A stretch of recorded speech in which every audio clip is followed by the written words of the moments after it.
Toamasina fantatra ihany koa amin'ny anarana hoe Tamatavy.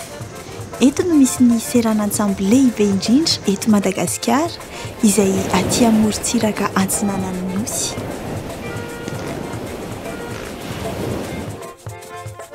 Misy ponina manodidina ny 8,7 hetsy eto ka ankoatran'ny malagasy dia maro ihany koa ny vahiny no mivezivezy sy monina eto. Renivohitry ny faritra Antsinanana ny Toamasina ary ivon-toeran-karena lehibe ho an'ny firenena satria dia eto avokoa ny ankamaroan'ny fampidirana sy fanondranana entana no miainga toy ireo vokatra avy eto an-toerana.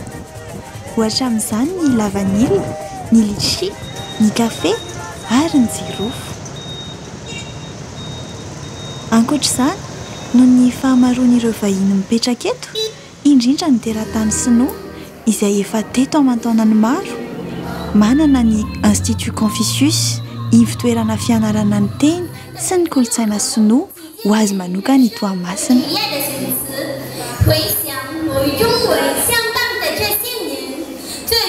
Io ivon-toerana io dia tana andraikitra lehibe amin'ny fanamafisana ny fifandraisana ara-kolontsaina sy ara-toe-karena eo amin'ny Madagasikara sy Chine.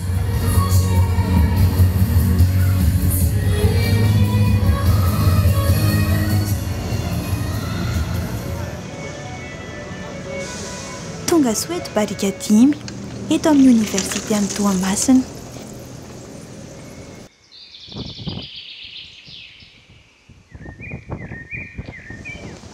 Eto no misy ny Institut Confucius eto amin'ity faritra ity.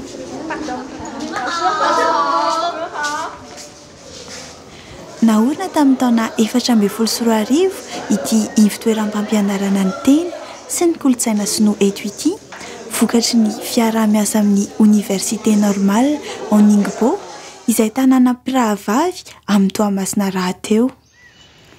Ity institut eto ity isan'ny nampiroborobo betsaka ny kolontsaina sy ny teny Sinoa eto Toamasina ary tsy ambaka ny manerana ny Nosy ihany koa.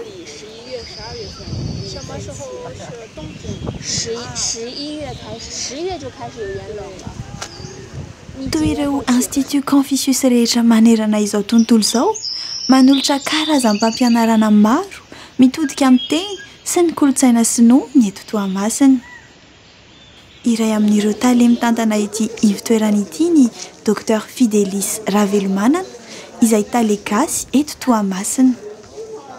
Izy no tompony andraikitra voalohany nandray anay teto. Ho azy, manan-danja lehibe amin'ny fifandraisana misy eo an'i Madagasikara sy Chine ny fisian'ity ivon-toeram-pampiofanana eto Toamasina ity. Ity Institut Confucius eto amin'ny faritra Antsinanana ity izay tetikasa iray mikendry ny anamafy ny fifandraisana ara-kolontsaina sy ara-pampianarana eo amin'ny Madagasikara sy Chine. Manolotra fandaharam-pampianarana isan-karazany arak'izany izy ireo ahafahan'ny mpianatra mahafantatra sy mankafy ny harenan'ny kolontsaina Sinoa. L'Institut Confucius dia nitsangana tamin'ny 1440 izany hoe nisy ny jumelage fiaraha-miasa entre ny ville ny Toamasina sy ny ville Ningbo izay any Chine satria ny Toamasina moa araka ny fahaizantsika azy dia anisan'ny port lehibe indrindra, port voalohany eto Madagasikara, dia io ville Ningbo any Chine io koa dia anisan'ny port lehibe any Chine. Ny antony nananganana anazy moa zany dia atao tetezana ampifandray an'ireo ville anankiroa ireo ny Institut Confucius ato amin'ny Université ny Toamasina. Izany hoe mba ahafahana mifandray ara-toe-karena sy ara-kulturaly dia tsara kokoa raha misy an'ity Institut Confucius tia izay natao hampianatra ny teny Sinoa sy ny fomba amampanao na ny culture an'zareo Sinoa izay no antom-pisina nananganana an'ity Institut Confucius tia tato amin'ny Université ny Toamasina. misy karazany maro ireo taranja ampianarina ity ivitoerana Institut Confucius eto Toamasina ity, toy ny fianarana teny sinoa ka ny mandarin no ampianarina amin'izany, miainga amin'ireo izay vao manomboka ka hatramin'ny dingana matianina. Hita ao anatin'izany ny fomba fanoratana, ny firesahana ary ny tsipelina sinoa ka hakana ny mari-pahaizana ny test d'évaluation de chinois na ny HSK na koa hoe Hanyu Shuping Kaoshi.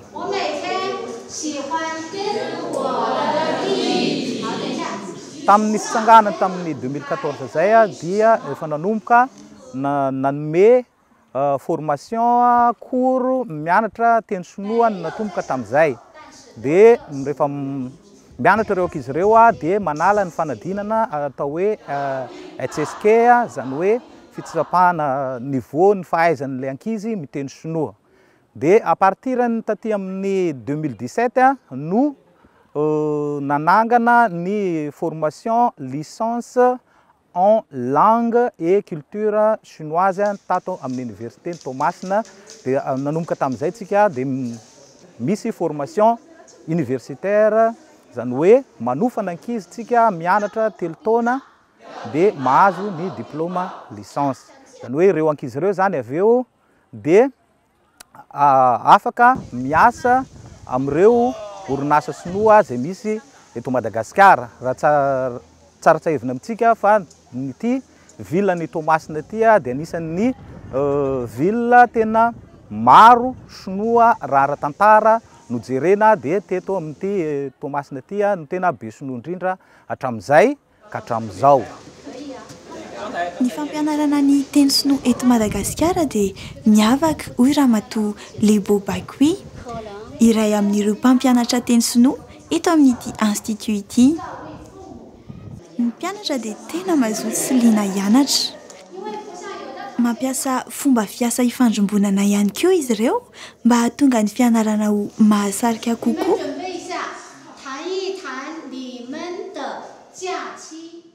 Madagascar 的同学们对汉语和中国的文化非常感兴趣。 Ny mpianatra malagasy dia anisan'ny liana amin'ny fianarana teny sinoa sy kolontsaina sinoa, ary marisika izy ireo amin'ny fandraisana anjara. Mitombo isan-taona ihany koa ny isan'ireo mpianatra eto Toamasina izay maniry ny hianatra izany teny sinoa izany.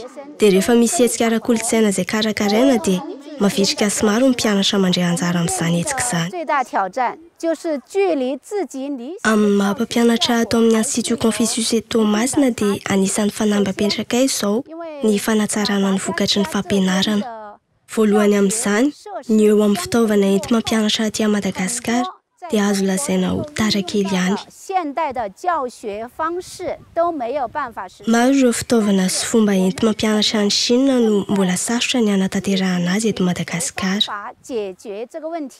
让我们在课堂上的教学效果会更好。其次， mandritra ny fampianarana, misy ny fampiarana isan-karazany toy ny lalao, andraisan'ny mpianatra anjara, ny ady hevitra anaty vondrona sy ny sisa.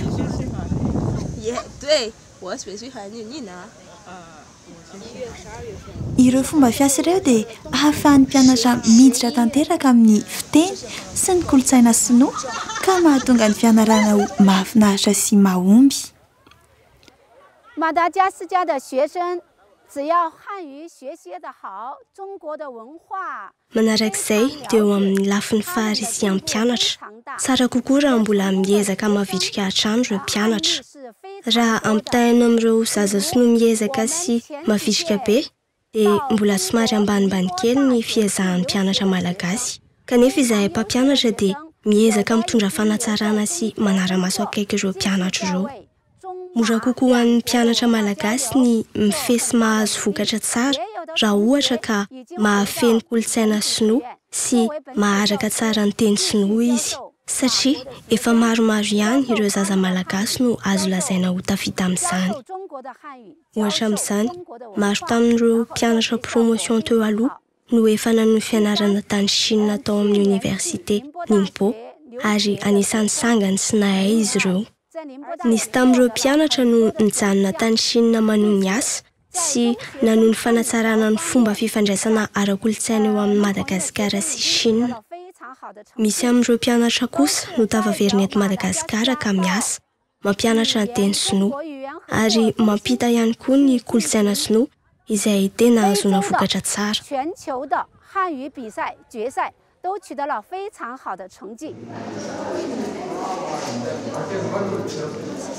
Ity ivitoerana ity dia mitana anjara toerana lehibe amin'ny fanamafisana ny fifandraisana ara-kolontsaina sy ara-pampianarana eo amin'ny Madagasikara sy Chine, manome fahafahana tsy manam-paharoa ho an'ny mpianatra ahafantatra sy ankafy ny harenan'ny kolontsaina sinoa.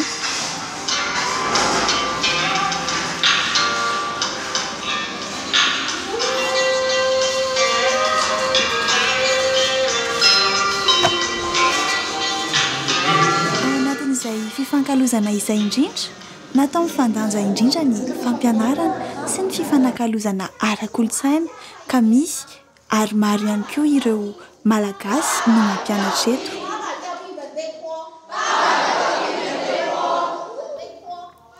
I ramatoa kely Elodie Elina Velonandrasana zao dia nanohy fianarana teto amin'ity Institut Confucius ity ihany teo aloha. Ankehitriny mpampianatra ny compréhension générale na ny fahazona amin'ny ankapobeny teny sinoa izy. Mba ahafahana mampianatra ato amin'ny Institut Confucius anefa dia ilaina ny manana mari-pahaizana master azo tany Chine. Izany dia hiantohana ny kalitaon'ny fampianarana lalina momba ny kolontsaina sy ny fiteny sinoa. Zaho mpianatra ny Institut Confucius tamin'ny voalohany aloha zany. Dia rehefa vita fianarana eto Madagasikara za dia nahazo bourse d'études tany Chine zany, dia navita ny master avy any dia tonga dia voaray nampianatra tato amin'ny Institut Confucius zany. Izay ihany koa tombony ho an'ny mpianatra ny Institut Confucius satria mora zany mahita asa amin'ilay izy. Dia tamin'ny taona 2019 moa navitako ny fianarana dia efa ho 5 taona eo zany zay no nampianarako teny sinoa tato amin'ny Institut Confucius Tamatavy. Ny défi angambany ny matière tazoniko ato amin'ny Institut Confucius dia ny compréhension générale. Izany hoe ny base ny teny sinoa mihitsy zany. Ny défi angambany ny mpianatra hitako tsy dia ampy tsara ny bagage zany na ny teny malagasy ara na ny teny français hientiny hianarana teny sinoa. Eo ihany koa zay dia ny faharoa ny première année moa ny tena ampianariko e. Dia zareo zany mbola tsy dia hoe vonona mpianatra université loatra tonga aty dia tena mbola mamolaka ny zareo amin'ny fandraisana responsabilité satria izay dia tsy teny sinoa irery ihany zany no ampiasaina fa ny kolontsaina sinoa ihany koa sy ny fomba fijery ny fomba fisaina sinoa ihany koa zany. Eo ihany koa ny fampianarana ny kolontsaina sinoa toy ny fianarana manao calligraphie, ny fomba fanaovana hosodoko sinoa, ny fandrahoana sakafo sy ny mikasika ireo fety nentim-paharazana sinoa samihafa.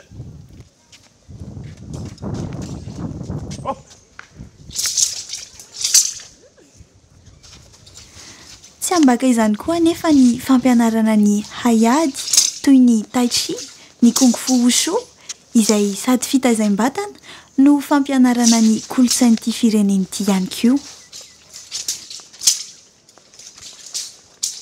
Ny fianarana hayady sinoa misy atao aminay dia ao ny tai chi, ny atao hoe Chang Chuan ary koa ny Shaolin. Manarak'izay dia misy koa ny fianarana ny hayady miaraka amin'ny baton, ny antsy ary koa ny sabatra. Ny mpianatra malagasy dia anisan'ny liana be amin'izay fianarana ny hayady sinoa zay. Ny fianarana hayady dia manampy azy ireo ahafantatra bebe kokoa amin'ny fahaizana ny kolontsaina sinoa. Ny fianarana ny hayady dia anisany manampy amin'ny fandalinana sy ny fianarana ny kolontsaina sinoa ary koa tafiditra anatin'izany koa ny resaka sport dia manampy be koa izy io amin'ny fivelaran'ny saina dia amin'ny resaka fahasalamana ihany koa.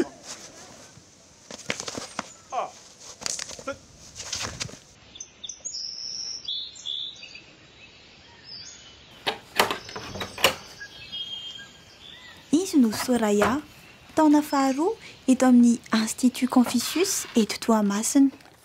Moa aminy eto amin'ny campusny universitény Barikatiny ihany. Ho an'ny Soraya, tena efa anaty rà sy ny fiainana andavanandro ny fianarana ny teny sinoa. Ka tsy any am-pianarana ihany, fa hatrany anaty campus dia efa mandeha ny fampiarana sy ny famerenandesiny mba tsy ho tara amin'ireo mpiara-mianatra aminy. 祝你生日快乐，这是我们的礼物。谢谢是什么礼物？一本中文书和一支笔。10月10号是我的生日，你们都去我家怎么样？好啊。10月10号星期几？星期日，有时间，没问题。好的。Zaho moa zany mpianatra petraka tsy lavitry ny trano-pianarana ihany. Eto akaikin'ny Confucius ihany ny campus misy anahy miditra amin'ny 7 ora maraina. Dia vao mifoha moa zany za dia miezaka zany mamita devoir dia manome zavatra rehetra mpanaovan'ny mpampianatra alohan'ny miala-trano. Dia vita homana amin'ny 7 ora sy ny fialako an-trano dia tonga amin'eo amin'ny Institut Confucius. Dia eto amin'ny campus misy ana ihany koa betsaka ny mpianatra ny Confucius mipetraka eto amin'ity campus ity izay miaraka mandeha mianatra amiko moa zany mazava ho azy.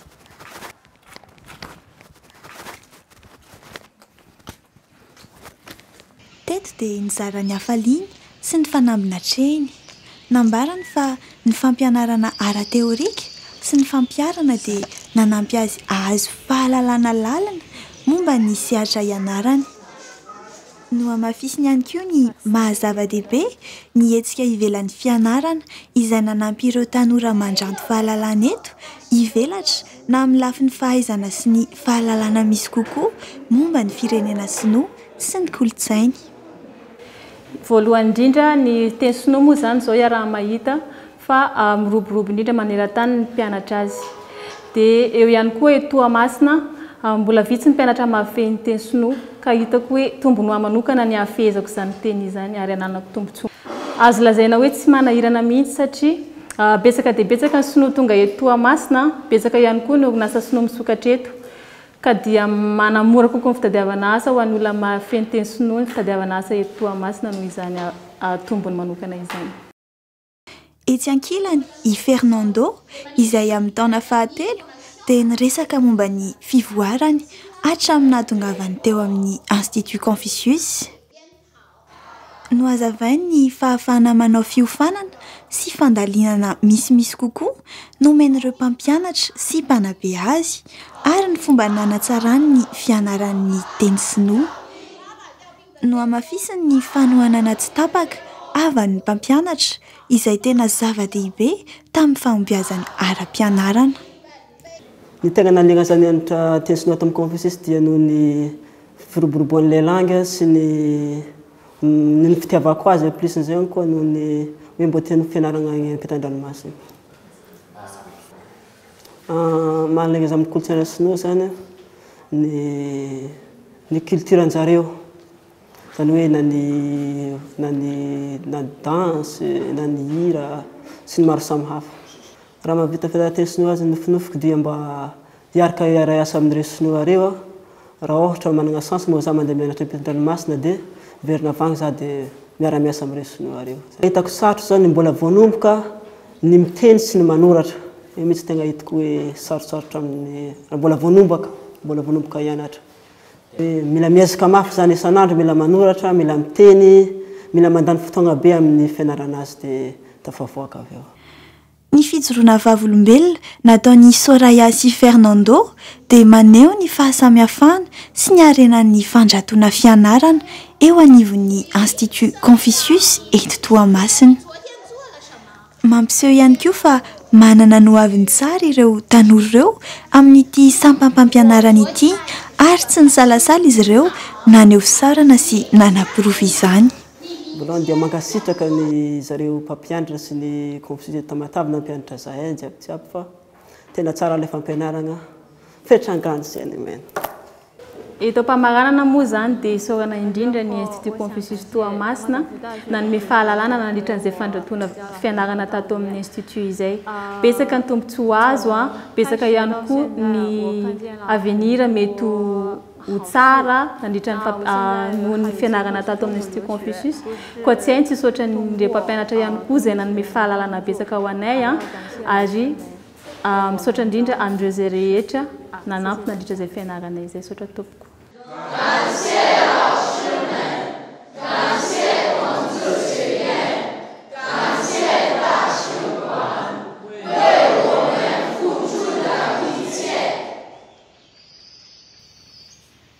Ny fiarah-miasa eo amin'ny Institut Confucius ao Toamasina sy ny Université Normale ao Ningbo izay niorina tamin'ny taona 2014 dia singa manan-danja amin'ny fampianarana teny sinoa ao Toamasina. Ity fiarah-miasa ity dia mamela fifanakalozana ara-pampianarana sy ara-kolotsaina izay mampanankarena ny fampianarana na ho an'ny mpianatra eo na ho an'ny mpampianatra avy amin'ny firenena rotonta. Na izany aza, ny Institut Confucius de Toamasina dia miatrika fanamby maro. Anisan'izany ny tsy fahampiana eo amin'ny foto-drafitrasa izay manasarotra ny fampandehanana aingana ny fampianarana ny teny sy ny kolotsaina sinoa ao Toamasina. Défi atao anatin'ity fampianarana ity aloha zany hatreto ny olana dia ny resaka tsy fampiny mpampianatra teny sinoa satria maro dia maro ireo ankizy misoratra anarana manao concours te hiditra hianatra teny sinoa ato amin'ny Institut Confucius isa-taona tsy mitsahatra mitombo zay isa zay fa ny olana indro kely ozy mpandrafitra dia ny capacité-nay aloha hatreto limité satria raha hitantsika zao io aorinatsika io building vao namboarina tamin'ny décembre 2023 izy io vao nitokanana io building io dia tsy mitrahatra manatsara ny Institut Confucius amin'izao fotoana zao liana dia liana ny malagasy ny ankizy hianatra n'ilay teny sinoa ary ny asa koa dia misy satria hitantsika amin'ny firoborobon'ny toe-karena ny Chine amin'izao fotoana maro dia maro ireo orinasa sinoa sy ireo mpandraharaha sinoa miasa sy manokatra ireo orinasa eto Madagasikara iray manontolo anisan'izany koa ty vilan'ny Tamatavy ty ary maro dia maro izy ireo raha nisy mpianatra moa zany ny atsika amin'izao fotoana ny première année raha eo amin'ny 200 mahery foana ny ankizy manao concours dia eo amin'ny atsasan'izay ihany no azon'ny Institut Confucius ny Université Toamasina raisina hatreto noho n'izay tsy fampiana mpampianatra sy ny capacité zay. Eo amin'ny lafin'ny kolotsaina ny mpianatra ao amin'ny Institut Confucius dia mandray anjara mavitrika amin'ny hetsika ara-kolotsaina isan-karazany toy ny fetin'ny lohataona izay ankalazaina isa-taona eo amin'ny volana janoary na febroary izay ahafahan'izy ireo mampiatra sy mampiseho ny fahaizany amin'ny teny sy ny zavakanto sinoa.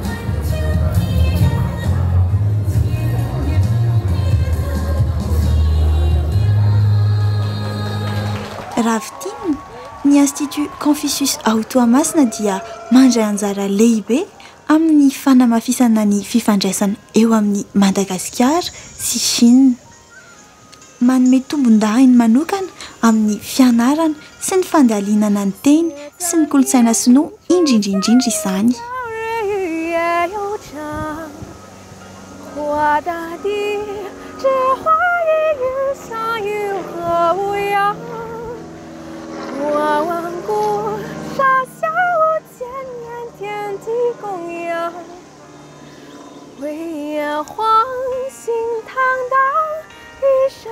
Ho ela velona ny fifanohanana ara-pampianarana eo amin'ny Chine sy Madagasikara.